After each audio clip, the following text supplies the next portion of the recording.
Good morning, students. Today we are going to study about the topic subject and predicate.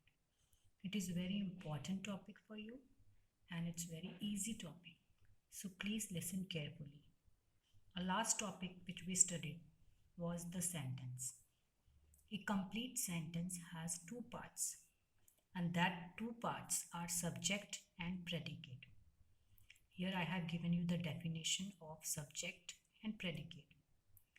Subject is the part of the sentence about which something is said, and predicate is the part of the sentence which says you something about the subject. To identify the subject, you have to ask the questions who and what. Once you get the answer, you will get the subject and your half work will be done. The remaining part of the sentence will be predicate. To give you the clarification of subject and predicate, I will give you some examples. Here, first example is Ravi is playing. Just ask the question, who is playing? You will get the answer, Ravi is playing. So Ravi is the subject. Is playing tells you about Ravi. So it's the predicate. The second example, the gardener waters the plants. Here, if you will ask the question, what waters the plants? You will not get the answer. But if you will ask who waters the plants? You will get the answer, the gardener. So the gardener is the subject and the remaining part is predicate. The third example, a pencil is used to write with. Just ask the question, what is used to write with?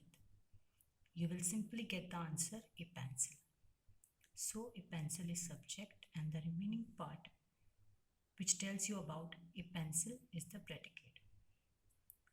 Fourth example is little bit confusing. Anil's birthday party ended at 8 o'clock. If you will ask the question whose birthday party, you will get the answer Anil. But the sentence is about birthday party. Anil's birthday party ended at 8 o'clock. So what ended at 8 o'clock? That's Anil's birthday party. This is the subject and the remaining part is predicate. Last thing I want to tell you that in imperative sentence, an order or a request is there. So it doesn't have any written subject. For example, thank you, go away. Here it is understood that I and you. In this sentence, I thank you, you go away. Here I and you is used as subject and the remaining part is predicate.